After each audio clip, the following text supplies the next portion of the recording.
Salut à tous, bienvenue sur ma chaîne. Moi, c'est le Dr Senayi Aksoy, votre expert en infertilité basé ici à Istanbul. Et aujourd'hui, on va parler d'un sujet qui peut changer la donne pour ceux qui rêvent d'un petit bout de chou. On va plonger dans le monde mystérieux du pH vaginal et cervical.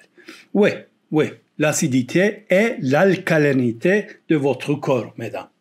C'est plus important que vous ne le pensiez pour accueillir un bébé. Alors, attachez vos ceintures, on part pour un voyage scientifique, mais promis avec une petite dose d'humour. Parce que chez moi, même la science rigole un peu. Le pH, c'est quoi ce truc? Bon, imaginons un instant. Votre vagin, c'est comme un gardien de musée ultra strict. Il a un pH entre 3,8 et 4,5. Bien ensuite, gendre citron pressé pour tenir les intrus à distance. Les bactéries méchantes, elles détestent ça. Elles préfèrent les soirées pH neutre à 7,5, ambiance euro plate quoi. Grâce à vos copines, les lactobacilles, ces petites bactéries adorables qui produisent de l'acide lactique, votre vagin reste une forteresse. Mais attention, ce même pH qui dit pas de microbes ici, dit aussi aux spermatozoïdes, oula, c'est pas la fête pour vous. Parce que eux, les petits nageurs, ils préfèrent un environnement plus alcalin, plus doux, disons, entre 7 et 8,5. Alors, comment ils font pour survivre à cette jungle acide?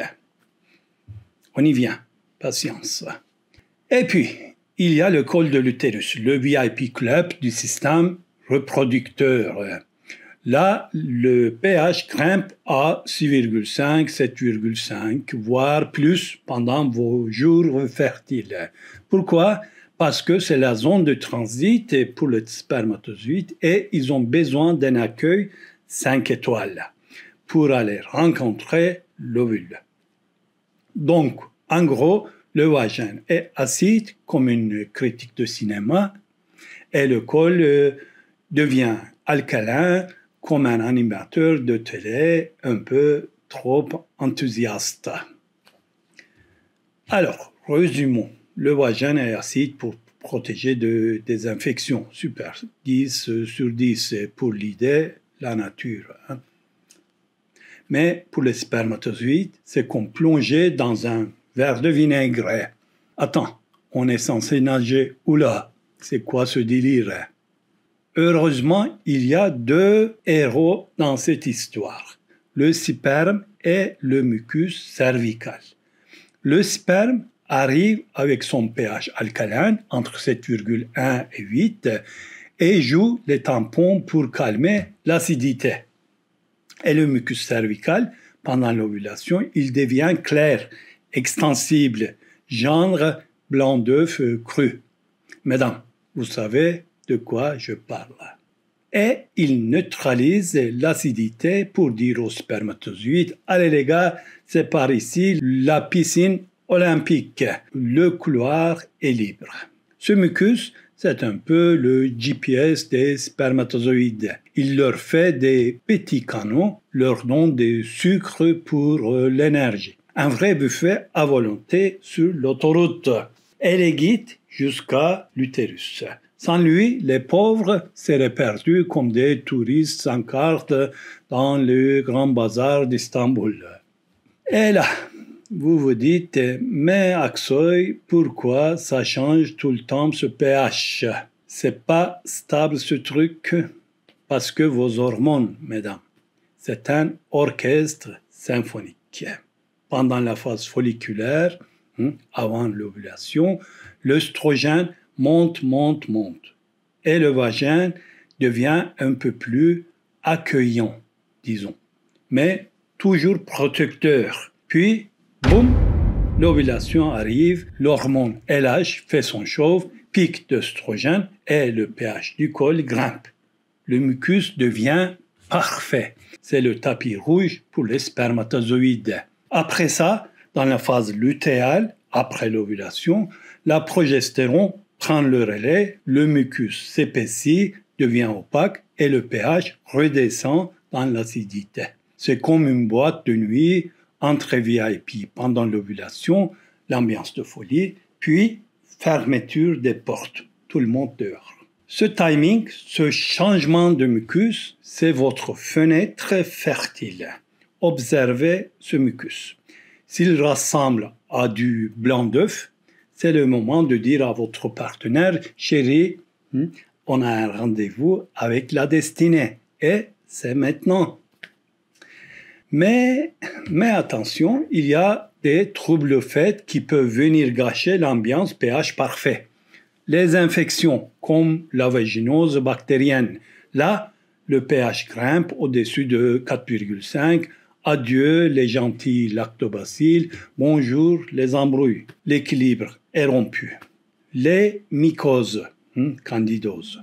Elle aime bien l'acidité, mais elle crée une inflammation qui n'est pas top non plus. Le Trichomonas, ce parasite met le pH vers 5, 6, un vrai chaos pour l'équilibre local. Les douches vaginales, mesdames, s'il vous plaît, arrêtez ça tout de suite. C'est comme nettoyer un tableau de maître avec du savon à vaisselle. Vous détruisez la flore naturelle. Le vernis protecteur, c'est contre-productif. Alors, dernièrement, les antibiotiques, utiles, oui, mais parfois, ils font le ménage un peu trop bien et éliminent aussi les bonnes bactéries. Et finalement, même les rapports sexuels, oui, le sperme est alcalin, donc ça modifie temporairement pH vaginal. Normalement, le vagin rétablit l'ordre rapidement après. C'est un chambouillement, mais pour la bonne cause, celui-là. Et puis, il y a votre style de vie. Trop de stress, une alimentation trop riche en sucre, certains solvants agressifs. Tout ça peut influencer votre pH. Alors, on respire, on mange équilibré, on choisit des produits doux et on se détend. D'accord? Comment booster ses chances? Bon, maintenant les solutions. Sans potion magique, promis. Bon, d'abord, on parle des choses classiques, donc l'alimentation. Des fruits, des légumes, des fibres et des probiotiques. Le yaourt nature, le kéfir, les aliments fermentés. Ce sont les meilleurs amis de vos lactobacilles. Donnez-leur de quoi faire la fête. Deuxièmement, l'hydratation. Buvez de l'eau, c'est simple, mais ça aide partout. Gérez le stress. Faites du yoga. J'aime ça. De la méditation. Dansez la Zumba dans votre salon. Allez marcher au bord du Bosphore. Trouvez ce qui vous détend. Le stress, c'est l'ennemi public numéro 1 de l'équilibre hormonal et du pH. J'aimerais parler aussi des lubrifiants. Si vous en utilisez, choisissez impérativement des produits sperm-friendly ou favorables à la fertilité. Leur pH est adapté, plutôt neutre ou légèrement alcalin, et il ne contient pas de produits toxiques pour les spermatozoïdes. Les lubrifiants classiques peuvent être acides ou trop visqueux et envoyer les nageurs au tapis. Je vais vous parler d'une chose intéressante. L'excitation naturelle.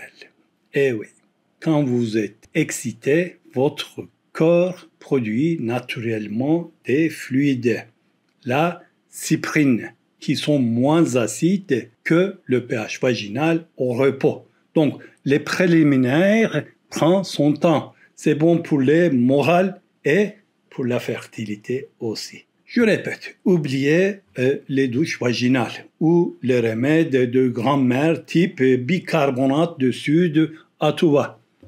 Ça peut faire plus de mal que de bien. Si vous avez des symptômes bizarres, des pertes inhabituelles, des démangeaisons Ou si vous n'arrivez pas à concevoir, consultez, venez me voir à Istanbul. Ou voyez votre gynécologue, on fera le point ensemble. Voilà, mes amis, le pH vaginal et cervical, c'est une danse délicate entre acide et alcalin, entre protection et accueil. C'est un équilibre subtil mais crucial. Comprenez votre corps, écoutez ces signaux, surtout ce fameux mucus, et donnez-lui ce qu'il faut pour être au top de sa forme fertile. Et si vous galérez encore, si le chemin est difficile, pas de panique, vraiment, vous n'êtes pas seul, je suis là. D'autres professionnels sont là pour vous aider à comprendre, à trouver des solutions, à écrire le prochain chapitre de votre histoire. N'oubliez pas de liker si ça vous a plu, de partager si ça peut aider quelqu'un et vous abonner pour ne pas manquer les prochaines vidéos. Et dites-moi en commentaire ce que vous en pensez ou si vous avez d'autres questions. Docteur Senaye Aksoy, votre guide dans la jungle, parfois un peu acide, de la fertilité. À la prochaine. Ciao.